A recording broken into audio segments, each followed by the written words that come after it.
Merry Christmas. I hope you're all having a wonderful holiday season. I actually came across a pretty unique Christmas mystery recently. Amidst all the festive cheer.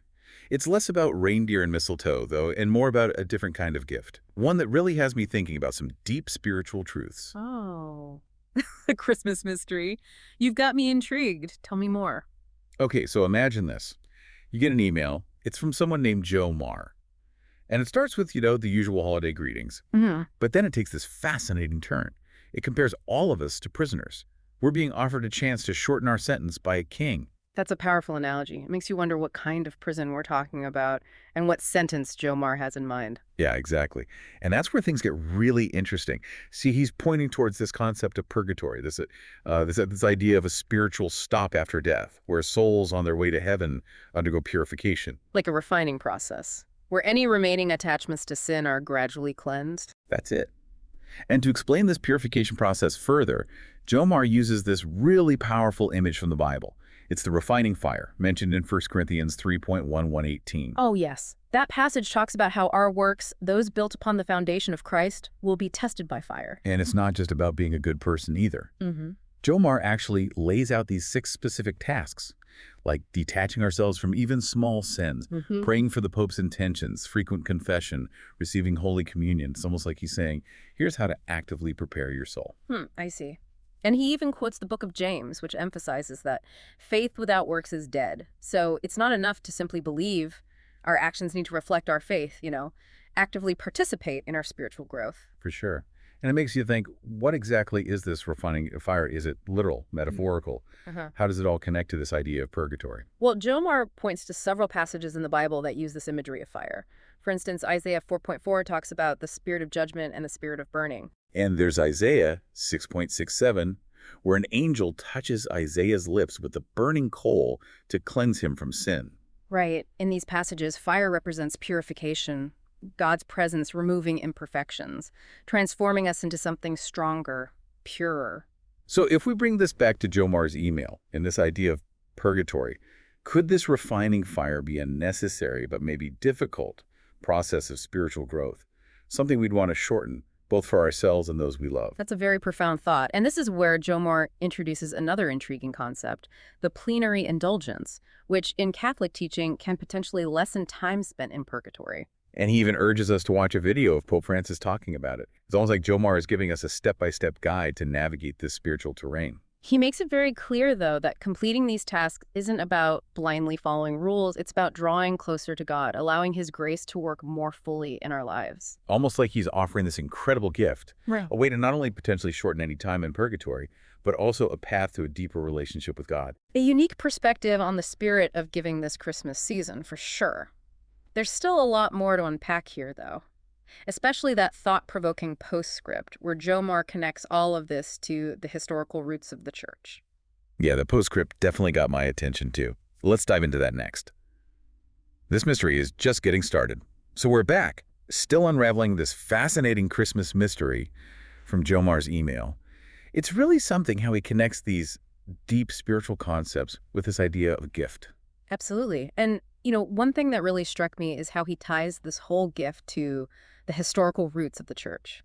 Yeah, that postscript. He mentions that the church existed even before the New Testament books were put together. Like, this belief in purgatory and its significance has been passed down for centuries. Makes you wonder about all the wisdom and tradition hidden in those early years of the church. It really does. But before we go too far down that road, maybe we should circle back to this idea of a plenary indulgence. Some folks might not be familiar with that term, so Yeah. could you break it down for us a bit? Sure. In Catholic tradition, a plenary indulgence is a remission of the temporal punishment that's still due for sins, even after they've been forgiven. It's like this. Even after we confess and receive God's forgiveness, there can still be these lingering consequences, a kind of spiritual residue that needs purifying. So a plenary indulgence helps to cleanse those remaining imperfections, potentially shortening the time a soul might spend in purgatory. Exactly. And like Jomar pointed out, the Pope has the authority to grant these indulgences. It's really interesting how he points us to that papal video as a key part of this whole process. Yeah, it all comes together. Yeah. He even reminds us that these actions, prayer, confession, communion, detaching from sin, they're not just about following rules or racking up points. Right. It's about something much deeper, actively engaging in our relationship with God, aligning our will with His, and letting His grace transform us. And that's what makes this idea of shortening time in purgatory such a powerful gift, right? It's not about avoiding the consequences, but embracing this path of spiritual growth and purification. Like, we're being offered a shortcut, not to stick the journey altogether, but to really speed up our progress on this path towards God. Like Jomar is handing us a map and saying, here's the most direct route to purify your soul and get closer to God. And that's a gift that goes beyond any material thing. A gift with the potential to change our lives both here and in the afterlife. Wow, that's powerful stuff. But before we get too far ahead, I think we should really break down these 6 tasks Jomar outlines. Really understand what they're all about. Let's dive into that next. Okay, so we're back, ready to dive into these 6 tasks Jomar lays out for us. As we go through them, it really hits you that these aren't just random rules. They're very practical steps towards growing spiritually. Like he's giving us a roadmap to help us navigate our spiritual journey. Exactly. Let's start with that first one, detaching from sin, both the big ones and the little ones. It's not about being perfect right away, but more about recognizing those patterns in our lives that pull us away from God, and then consciously trying to break free. Choosing good over bad, even in those small everyday choices. Right. And the second task, praying for the Pope's intentions. That helps us look beyond just our own needs. It connects us to the whole church, reminds us we're part of something so much bigger. It's about recognizing that we're all connected and praying for the well-being of the whole world. And then we have confession and communion.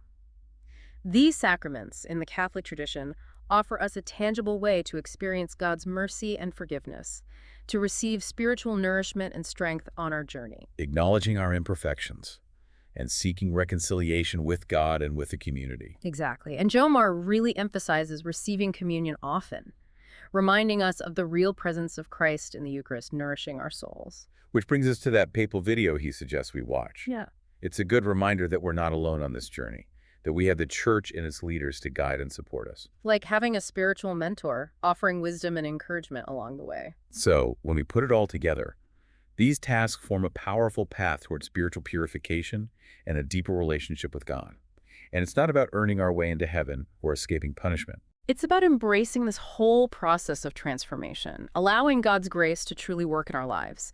And in doing that, we might actually lessen any time in purgatory, not as the main goal, but as a natural result of getting closer to God. It's like Jomar's giving us this incredible gift, a shortcut to spiritual growth and purification, and a deeper understanding of how to prepare our souls for heaven. Such a profound message, especially during Christmas.